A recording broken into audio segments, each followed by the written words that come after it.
नमस्कार दोस्तों, एक बार फिर से आप सभी का आईसीडीएस न्यूज़ में स्वागत है। दोस्तों, आज की इस वीडियो में हम आपको एक बहुत ही महत्वपूर्ण खबर दिखाने जा रहे हैं, जो कि भले ही किसी एक राज्य से आ रही हो, लेकिन कुछ ऐसी बातें आपको इसके बारे में बताएंगे जिसे सभी राज्यों की आंगनबाड़ी बहनों को जरूर देखना और सुनना चाहिए। सबसे पहले आपको पूरी खबर पढ़ के बताएंगे, उसके बाद आपको इस खबर की सच्चाई से भी अवगत कराएंगे। आप यह खबर देखिए, लिखा गया है कि चुनाव ड्यूटी के दौरान मौत पर अब 15 लाख दिए जाएंगे। कैबिनेट के फैसले के बाद बताया गया है कि घायल होने पर अनुग्रह राशि भी बढ़ा दी गई है। आइए विस्तार से खबर के बारे में जान लेते हैं क्या लिखा गया है। यहाँ पर देखिए, लिखा गया है कि मुख्यमंत्री योगी आदित्यनाथ की अध्यक्षता में हुई कैबिनेट की बैठक में सोमवार को चुनाव ड्यूटी के दौरान मृत्यु होने या फिर घायल होने की दशा में मिलने वाली जो अनुग्रह राशि है उसको बढ़ाने पर मंजूरी दे दी गई है। इसके तहत चुनाव के दौरान प्रशिक्षण अथवा मतदाता मतगणना ड्यूटी के दौरान किसी की भी असामयिक मृत्यु होने की दशा में अब तक जो अनुग्रह राशि के रूप में 10 लाख रुपए दिए जाते थे, अब उसे बढ़ाकर 15 लाख कर दिया जाएगा। यानी कि अब 10 लाख की जगह पे 15 लाख रुपए दिए जाएंगे अगर चुनावी ड्यूटी के दौरान मृत्यु होती है। इसी प्रकार ड्यूटी के दौरान ही किसी असामयिक दुर्घटना जैसे कि आतंकवादी हिंसा, सामाजिक तत्व के द्वारा कोई भी घटना हो जाती है तो उसके दशा में अगर मृत्यु होती है तो 20 लाख रुपए अनुग्रह राशि दिए जाएंगे।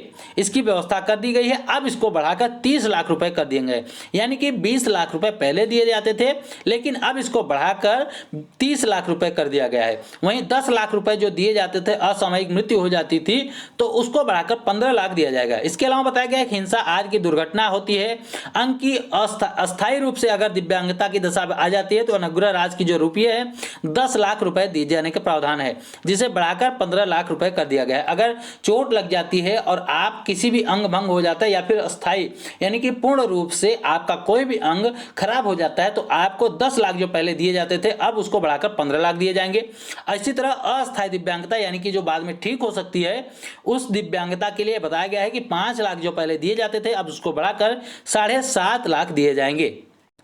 तो आपने देखा कि चुनाव में किसी भी ड्यूटी में लगाई जो आंगनवाड़ी कार्यकर्तियां भी इसमें लगाई जाती हैं, अन्य लोग भी लगाए जाते हैं, तो चुनाव ड्यूटी में जो भी लोग शामिल होते हैं उसकी अगर दुर्घटना में मृत्यु हो जाती है या फिर आतंकवादी से मृत्यु हो जाती है तो अलग अलग प्रावधान किए गए हैं। अगर आतंकवादी वाले दशा में अगर मृत्यु होती है तो 20 लाख पहले दिए जाते थे, अब 30 लाख दिए जाएंगे। वहीं पर बताया गया है कि आकस्मिक अगर मृत्यु हो जाती किसी वजह से तो वहां पर 15 लाख रुपए दिए जाएंगे। साथ ही साथ अगर परमानेंट कोई आपका अंग खराब हो गया तो उसके लिए 10 लाख की जगह पे 15 लाख दिए जाएंगे। वहीं पर अगर ठीक होने वाली स्थान पे है, अगर मान लीजिए कोई अंग आपकी चोट लगी है, कुछ हुआ है और ठीक हो सकता है तो उसके लिए बताया गया है कि 7.5 लाख रुपए दिए जाएंगे। तो ये सब चीजें बताई जा रही है चुनाव ड्यूटी के दौरान। अगर ये सब चीजें होती हैं तो ये सब मुआवजे के रूप में दिए जाएंगे। इसके अलावा अस्थायी दिव्यांगता के लिए हमने आपको बता दिया कि 5 लाख के बजाय 7.5 लाख दिए जाएंगे। तो ये तो रही खबर की बातें, लेकिन आपको बता दें कि चुनाव की ड्यूटी के लिए आंगनवाड़ी के लिए कुछ पैसे वगैरह का भी प्रावधान है। यानी कि चुनाव में ड्यूटी करने के लिए पैसे वगैरह मिलते हैं। न केवल आंगनवाड़ी को, सभी जितने भी कार्यकर्ता उसमें काम करते हैं उन सभी के लिए कुछ न कुछ पैसे के लिए प्रावधान सरकार की तरफ से किया जाता है, लेकिन ये पैसे उनको मिल नहीं पाते हैं।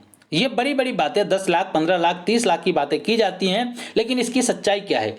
बताया गया था कि कोरोना में ड्यूटी के दौरान अगर किसी की भी मृत्यु हो जाती है, किसी आंगनवाड़ी कार्यकर्ती की मृत्यु हो जाती है, कोरोना फ्रंटलाइन वर्कर की मृत्यु हो जाती है तो उनको 50 लाख रुपए की बीमा राशि दी जाएगी। लेकिन कितनी ही हमारी आंगनवाड़ी बहनें इस दौरान कोरोना ड्यूटी के दौरान शहीद हो गई, क्या उनको ये राशि मिल पाई है? नहीं मिल पाई है, जबकि उनको कोरोना ड्यूटी का पैसा तक नहीं मिल पाया है, राशि तो दूर की बात है। तो सरकारों को चाहिए कि पहले बहनों को जिंदा रहते उसे कुछ ना कुछ दिया जाए। जैसे चुनाव में ड्यूटी अगर कराई जा रही है तो आप बड़े बड़े वादे ना करिए, 30 लाख, 25 लाख, 20 लाख की वादे ना करिए। आप सिर्फ 1000, 2000, 5000 रुपए डेली के बेसिस पे दिया जाए आंगनवाड़ी कार्यकर्ताओं को। अन्य लोग जो ड्यूटी कर रहे हैं अगर उनको दे दिया जाएगा तो उनके परिवार का खर्चा अच्छे से चल सकेगा। मरने के बाद किसको क्या मिलता है यह सबको पता है।